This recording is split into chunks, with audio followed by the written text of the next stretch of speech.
రేపు సోమవారం రోజున మర్చిపోకుండా తులసి మొక్క మొదట్లో 7 లోపు ఇది పెడితే చాలండి. ఖచ్చితంగా కుబేరులవుతారు. అనేక రకాల కష్టాల నుంచి, బాధల నుంచి మీరు బయటపడతారు. ఆర్థికంగా కూడా మీకు బాగా కలిసొస్తుంది. ఎలాంటి ఇబ్బంది ఉండదని మనం చెప్పొచ్చు. కాబట్టి ఖచ్చితంగా ఏంటంటే గనక తులసి మొక్క దగ్గర ఇలా చేయండి. ఇలా చేయటం వల్ల అష్టదరిద్రాలు పోయి అష్టైశ్వర్యాలు సిద్ధిస్తాయి. మీకేంటంటే గనక అటు లక్ష్మీదేవి అనుగ్రహం కలుగుతుంది, ఇటు శివపార్వతుల అనుగ్రహం కూడా కలుగుతుందన్నమాట. కాబట్టి తులసి మొక్క దగ్గర ఖచ్చితంగా ఏంటంటే గనక ఇలా చేసుకోండి. అయితే తులసి మొక్క ఏంటంటే గనక లక్ష్మీదేవి రూపంగా భావిస్తాం కాబట్టి తులసి మొక్క దగ్గర కొన్ని పనులు చేస్తే ఆ తల్లి మన ఇంట్లోనే తిష్ట వేసుకుని కూర్చొని మనకు కావలసినంత ఐశ్వర్యాన్ని కూడా ఇస్తుందండి. మన జీవితంలో ఉండే కొన్ని రకాల చిన్న చిన్న సమస్యలు ఉంటాయి కదా, వాటిని తొలగించడానికి కూడా ఈ తులసి మొక్క దగ్గర చేసుకునే పరిహారాలు మనకు చక్కగా సిద్ధిస్తాయని చెప్పొచ్చు. పురాణాల ప్రకారం ఏంటంటే గనక తులసి మొక్క దగ్గర ఎవరైతే ఈ విధంగా చేసుకుంటారో వాళ్ళ యొక్క జీవితంలో ఉండే కొన్ని రకాల దరిద్రాలు కూడా పోతాయని చెప్పడం జరుగుతుంది. పరిహారం ఎలా చేయాలో తెలుసుకునే ముందు ఒక చిన్న రిక్వెస్ట్ అండి, వీడియోని పూర్తిగా చూడండి, నచ్చితే లైక్ చేయండి, కొత్తగా చూస్తున్నట్టయితే సబ్స్క్రైబ్ చేసుకోండి. ఇక తర్వాత ఏంటంటే రేపు మనకు సోమవారం కదా, అయితే సోమవారం రోజున తప్పకుండా కొన్ని నియమాలు పాటించాలి. అలా పాటిస్తేనే మనకు ఆ పరమేశ్వరుడి యొక్క అనుగ్రహం కలుగుతుంది. అంటే అటు శివపార్వతుల యొక్క అనుగ్రహం కలుగుతుంది, మంచి ఫలితాలు కూడా వస్తాయని చెప్పొచ్చు. సోమవారం ఎంత లేని వారైనా సరేనండి, అంటే దీపం అయితే పెట్టుకుంటారు. శివయ్యకు దీపం పెట్టడం, అలానే కాకుండా నిష్ట నియమాలతో చక్కగా పరమశివుడిని పూజించటం, దీపం ధూపం నైవేద్యంతో ఏంటంటే కనుక పూజించటం, ఉపవాసం ఉండటం, ఇలాంటివి చేస్తూ ఉంటారు కదా. మనం ఏంటంటేనండి ఏది చేసినా చేయకపోయినా దీపం ఈ విధంగా పెడితే శివానుగ్రహం ఖచ్చితంగా కలుగుతుంది. ఒక దీపం మీ జీవితాన్ని మార్చేస్తుంది. దీపం ఏంటంటే గనక మీకుండే అనేక రకాల ఇబ్బందులను కూడా తీసేస్తుందన్నమాట. దీపం ఏంటంటే ఒక రకంగా మన జీవితంలో నుంచి చీకటిని తీసేసి వెలుగుని తెచ్చిపెడుతుంది. దీపానికి అత్యంత శక్తి ఉంటుంది. కాబట్టి రేపు సోమవారం రోజున ఉదయాన్నే లేచి శుచిగా స్నాన కార్యక్రమాలు చేసుకుని ఇంటిని వాకిలి శుభ్రం చేసి శివపార్వతుల పటాన్ని క్లీన్ చేసుకుని మీ దగ్గర ఉండే పుష్పాలతో అలంకరణ చేసి ఈ విధంగా దీపారాధన చేయండి. ఒక తమలపాకుని తీసుకుని దానిపైన మారేడు దళం పెట్టండి. మారేడు దళం లేకపోతే తమలపాకుని కూడా పెట్టేసి మనం ఏంటంటే దీపం వెలిగించి, వెలుగుతున్న దీపంలో ధన సమస్యలన్నీ కూడా పూర్తిగా తొలగిపోయి చక్కగా మీకు ఏంటంటే గనక మంచి చేకూరాలని ఒక రూపాయి బిల్లని చేతిలో పట్టుకొని సంకల్పం చెప్పి దీపంలో వేసేసి ఇంకా వెలిగించండి. అలా చేయటం వల్ల ఏమవుతుందంటే ధన ద్వారాలు తెచ్చుకుంటాయి, ధనం వస్తుంది, ఐశ్వర్యం కూడా లభిస్తుంది.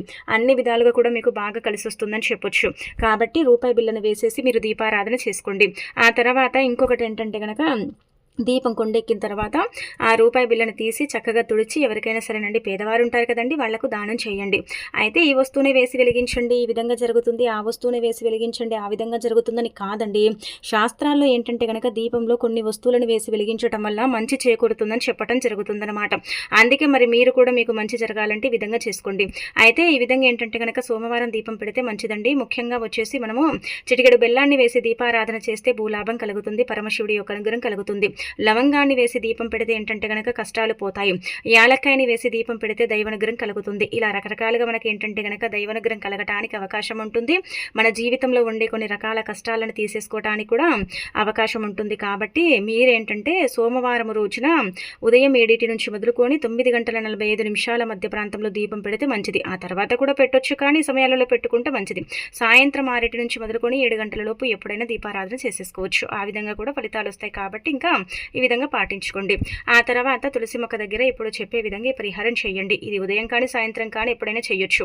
ఒక టీ స్పూన్, అంటే చిన్న టీ స్పూన్ పసుపు తీసుకోండి. ఆ పసుపులో కొద్దిగా నీళ్లు పోసి ఇలా ముద్దలాగా, ఇక్కడ చూసారు కదా, ముద్దలాగా చేసి మీరేంటంటే కనుక ఆ పసుపు ముద్దకు కుంకుమతో బొట్టు పెట్టి కొన్ని నక్షత్రాలు పోసి మీ అప్పులు తీరాలని, అప్పుల కుబిలో నుంచి బయటపడాలని, అప్పులు తీరాలని, అప్పులు ఇచ్చే స్థాయికి మీరు వెళ్ళాలని, అలానే కాకుండా మీ జీవితం అంతా కూడా చక్కగా మారిపోవాలని, మీకు ఎలాంటి ఇబ్బంది అనేది లేకుండా ఉండాలని సంకల్పం చెప్పుకొని ఆ తర్వాత ఏంటంటే కనుక మీరు ఈ పసుపు ఉండ ఉంటుంది కదా, మనం తులసి మొక్క దగ్గర పూజ అంతా కూడా అయిపోతుంది కదండి. అలా అయిపోయిన తర్వాత మనం ఏంటంటే ఈ పసుపు ఉండని ఏంటంటే కనుక తులసి మొక్క మొదట్లో పెట్టేసి గట్టిగా సంకల్పం చెప్పుకోవాలన్నమాట.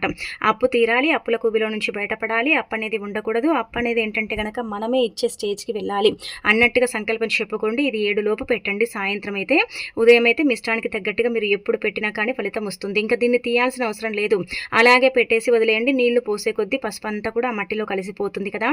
అలా మనకేంటంటే గనక తొందరగా ఫలితం వస్తుందన్నమాట. తొందరగా ఏంటంటే గనక మనకు పరిహారం అనేది పనిచేస్తుందని చెప్పొచ్చు. అప్పు మెల్లిమెల్లిగా తీరుతుంది, ధనం ఏదో ఒక రూపంలో మనల్ని ఆకర్షిస్తుంది, డబ్బు మన దగ్గరికి రావడంతో పాటు మన జీవితం కూడా తప్పనిసరిగా మారిపోతుందన్నమాట. ఇది చూడటానికి చేయటానికి చాలా చిన్న పరిహారం అనిపిస్తుంది, కానీ దీని వెనక ఏంటంటే గనక లక్ష్మీదేవి అనుగ్రహం ఉందని మాత్రం మీరు మర్చిపోకండి. ఎందుకంటే తులసి మొక్క సాక్షాత్తు ఆ లక్ష్మీదేవి రూపంగా భావిస్తాం కావున అమ్మవారి యొక్క అనుగ్రహం మనకు తొందరగా కలుగుతుంది. చాలా మంచి రిజల్ట్ వస్తుంది. వస్తుందన్నమాట. అప్పులు ఉన్నాయని మనం ఎంత ఇబ్బంది పడిపోతాం, ఎంత బాధపడతాం, ఏం చేయాలో అర్థం కాని పరిస్థితులు కూడా మనం ఉండిపోతాం కదా. అలాంటి వాళ్ళకైతే అప్పు తీర్చుకోవటానికి ఈ పరిహారం చక్కగా పనిచేస్తుంది. ఆ తర్వాత వ్యాపారం చేస్తున్నా లేదంటే కనుక ఇంటి పరంగా కూడా ఈ పనిని చేయొచ్చు. ఒక ఎరుపు రంగు వస్త్రం తీసుకుని అందులో ఒక 5 యాలకులు పెట్టి 5 రూపాయల బిల్లును పెట్టి ఆ తర్వాత చిట్టికేడు కుంకుమ చిట్టికేడు పసుపు వేసి వస్త్రంలో మూట కట్టి ఆ తర్వాత ఏంటంటే కనుక ఆ మూటని తులసి మొక్క మొదట్లో పెడితే తప్పకుండా 4 దిక్కుల నుంచి ధనం ఆకర్షిస్తుంది. డబ్బు లేని సమస్య ఉంటుంది కదా. ఇప్పుడు ఒక రకంగా చెప్పాలంటే వ్యాపారం చేస్తున్నట్టయితే ఆ వ్యాపారంలో మనం ఎంత చేసుకున్నా కానీ ధనం అనేది రాదు, ఐశ్వర్యం అనేది కలగదు. అలానే కాకుండా ఇంకొకటి ఏంటంటే కనుక డబ్బు లేక కొన్నిసార్లు నరకం చూస్తూ ఉంటాం. ఇంటి బీరువాలో కూడా రూపాయి ఉండదు, ఒక్కొక్కసారి మన దగ్గర కూడా ఉండదండి డబ్బు. అలాంటప్పుడు ఏంటంటే కనుక అడిగిన వారు ఇస్తామంటారు, ఇవ్వరు, ఎగ్గొడుతూ ఉంటారు. ఇంకా అలానే కాకుండా మనకు చాలా ఇబ్బందికరంగా ఉంటుంది, బాధకరంగా ఉంటుంది. ఎవరికి కూడా మన పరిస్థితులు చెప్పుకోలేక మనం ఏంటంటే కనుక మనలోనే మనం కుంగి కృషించి పోతూ ఉంటాం కదా. అలా కాకుండా మనకేంటంటే నిరంతరం ఏదో ఒక రకంగా డబ్బు రావాలన్నా, ధన సమస్య పూర్తిగా పోయి మనకు మంచి జరగాలన్నా సరేనండి, ఇప్పుడు చెప్పే విధంగా పరిహారం చేసి మూట కట్టి బీరువాలో కానీ వ్యాపారం చేసే స్థలాల్లో కానీ పెట్టుకోండి. డబ్బు ఏదో ఒక రకంగా కోట్లకు కోట్లు లక్షలకు లక్షలు కాకపోయినా మన స్తోమతకు తగ్గట్టుగా మన కంటికి కనిపిస్తూ ఉంటుందని ఇలా శాస్త్రాల్లో చెప్పబడుతుంది. కాబట్టి ఇది కూడా ఆచరించవచ్చు. మీరు గుర్తుపెట్టుకోండి, తులసి మొక్క దగ్గర ఎలాంటి పరిహారం చేసినా అది పనిచేస్తుంది. మనకేంటంటే కనుక ఆ పరిహారాలన్నీ కూడా మనకు చక్కగా సిద్ధిస్తాయి, చాలా మంచి రిజల్ట్ని తెచ్చిపెడతాయండి. అలానే కాకుండా మంచి ఫలితాలను కూడా ఇస్తాయని చెప్పొచ్చు. కాబట్టి తులసి మొక్క దగ్గర ఈ విధంగా ఈ చిన్న చిన్న పరిహారాలు ఆచరించండి. ఇక అనంతరం వచ్చేసి ఏంటంటే మన జేబులో ఒక్కొక్కసారి చిల్లి గవ్వ కూడా ఉండదండి. అలా ఉండక మనం బాధపడతాం కదా. మన పర్సుల్లో కూడా రూపాయి కూడా ఉండదండి, రూపాయి కూడా పుట్టదండి. మనం ఎంత ఇబ్బంది పడిపోతామంటే అది మనకు మాత్రమే తెలుసుంటుంది. అలాంటి వాళ్ళు ఒక రాగి నాణ్యం తీసుకోండి. ఇక్కడ రాగి నాణ్యం మాత్రమే తీసుకోవాలి, మిగతా నాణ్యాలు తీసుకొని మీరు పరిహారం చేసుకుంటే పెద్దగా ఫలితం అయితే రాదు. కానీ రాగి నాణ్యం ఎక్కడైనా సరే దొరుకుతుంది కదా, అయితే దొరికే రాగి నాణ్యాన్ని తీసుకోండి. అలా రాగి నాణ్యాన్ని తీసుకొని ఏంటంటే కనుక దాన్ని పాలతో కానీ నీళ్ళతో కానీ శుభ్రం చేయండి. అలా చేసిన తర్వాత ఆ రాగి నాణ్యాన్ని ఏంటంటే కనుక తులసి మొక్క మొదట్లో పాతి పెట్టండి. అంటే ఒక సైడుకు పాతి పెట్టండి, మధ్యలో పాతి పెట్టకండి. ఒక సైడుకు పాతి పెట్టేసి నమస్కారం చేసుకోండి. ఇది మా అవసరం కోసం చేశాం, మాకు డబ్బు రావాలని చేశాం, ధనం ఏదో ఒక రూపంలో మా దగ్గరికి రావాలి, ఆకర్షించాలి, ధన సమస్య తీరిపోవాలి, అలానే కాకుండా మాకు మంచి ఫలితాలు కూడా ఉండాలని చెప్పుకొని ఇంకా అనంతరం ఏంటంటే కనుక ఈ రాగి నాణ్యాన్ని రాత్రంతా సోమవారం నైట్ అంటే రాత్రంతా ఉంచి మరుసటి రోజు తీసి మట్టిని దులపండి. దులిపేసి మీ దగ్గర మీ పర్సుల్లో కానీ జేబుల్లో కానీ పెట్టేసి వదిలేయండి. చూడండి ఆ విధంగా కూడా మీకు ఎలా డబ్బు వస్తుందో, ఏ విధంగా మీ దగ్గరకు ఆ పరమశివుడే ఏంటంటే కనుక ధనాన్ని ఆకర్షించేలాగా చేస్తాడు. అలానే కాకుండా లక్ష్మీదేవి అనుగ్రహాన్ని అంటే కలిగిస్తాడు. ఇదంతా కూడా మీరే మీ కళ్ళతో చూస్తారనమాట. చక్కగా పనిచేసే పరిహారం అండి, ఇది కూడా మీరు ఆచరించవచ్చు. ఫలితం రాదని మాత్రం చెయ్యకండి, తప్పకుండా మార్పు అనేది ఉంటుంది. ఆ మార్పుని మీరే మీ కళ్ళతో చూస్తారు. రాగి నాణ్యం రాబడిని తెచ్చిపెడుతుంది, రాగి నాణ్యం ధనాన్ని ఆకర్షిస్తుంది, రుణబాధను తీసేస్తుంది.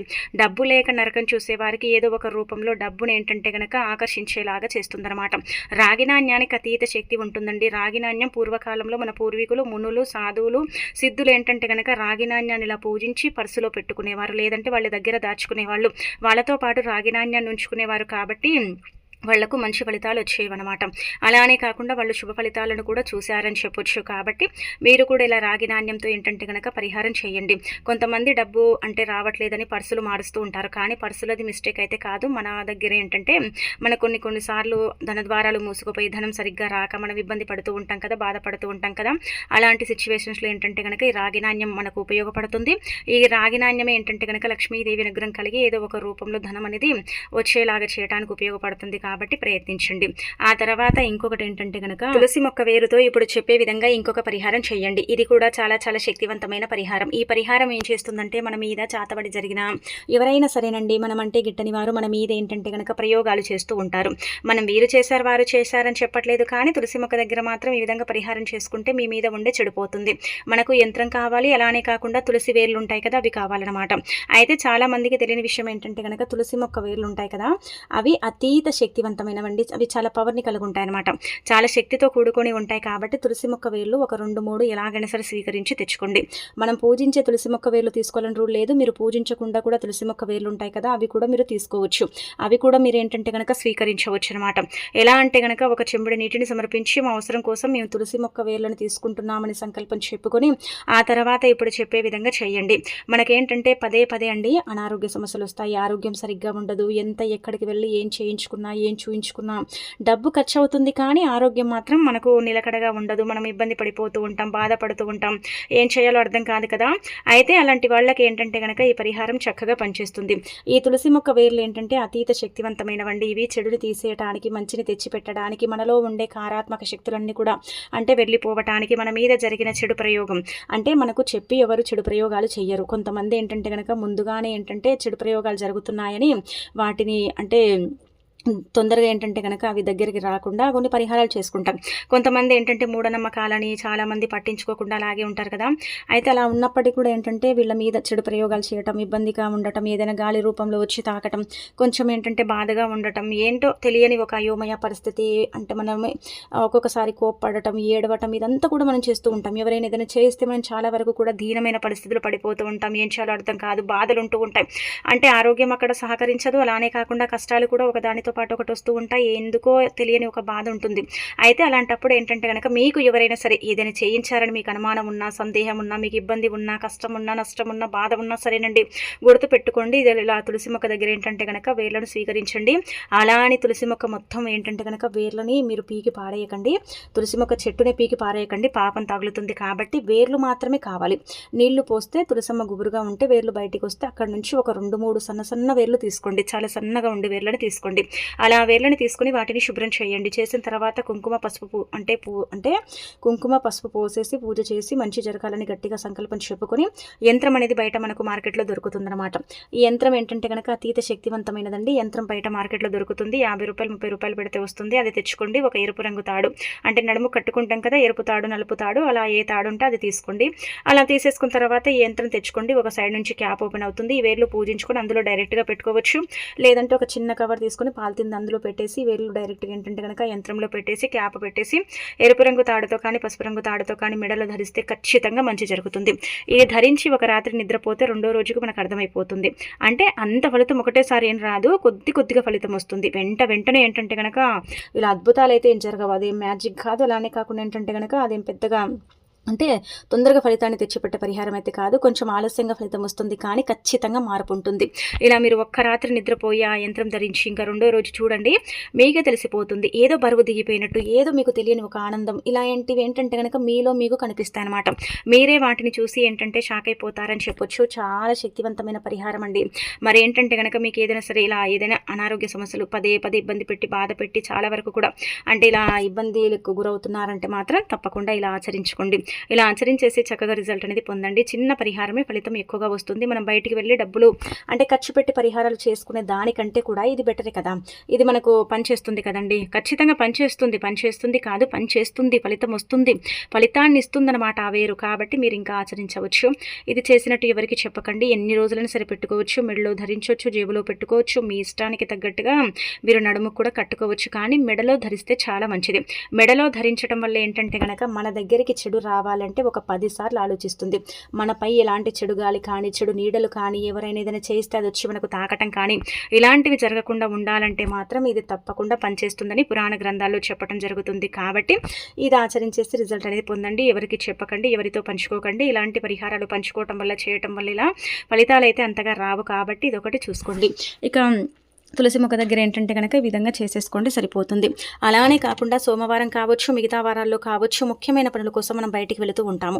బయటికి వెళ్ళేటప్పుడు కావచ్చు, ఏదైనా పని జరగాలనుకున్నప్పుడు కావచ్చు, మనము తులసి మొక్క దగ్గరికి వెళ్ళి అమ్మ వెళ్ళొస్తాం తల్లి, పని కోసం వెళ్తున్నామమ్మా అని సంకల్పం చెప్పుకొని తులసి మొక్క మొదట్లో ఉండే మట్టిని తీసుకొని కంఠం దగ్గర కానీ నుజ్జు భాగాన కానీ ధరించాలి. అంటే మట్టి ఇలా ఉంగరపు వేలుతో తీసుకోండి, బొట్టులా పెట్టుకోండి, కానీ ఏం కనిపించదు. అలా గనక చేసుకొని వెళితే మీరు వెళ్ళిన ప్రతి పని కూడా జరుగుతుందండి. మీరు వెళ్ళిన ప్రతి పని కూడా సక్సెస్ అవుతుందన్నమాట. అంత చక్కగా ఫలితాన్ని మీరే మీ కళ్ళతో చూస్తారండి. మీరు చూసి ఏంటంటే కనుక షాక్ అయిపోతారని చెప్పొచ్చు. కాబట్టి మిగతా వారాల్లో కూడా ఈ పరిహారం అనేది చేసుకోవచ్చు. ఈ తిథి వార నక్షత్రం అంటూ ఏమీ లేదు. ఎప్పుడైతే ముఖ్యమైన పనుల కోసం వెళతారో, ధన సమస్య కోసమో, ధనానికి సంబంధించి అంటే పనుల కోసం వెళ్తారో అప్పుడు ఖచ్చితంగా మీకు ఏంటంటే కనుక ఆ దైవమే అండగా ఉండి మీ పనిని జరిగేలాగా చేసి మంచి ఫలితాన్ని ఇస్తుంది.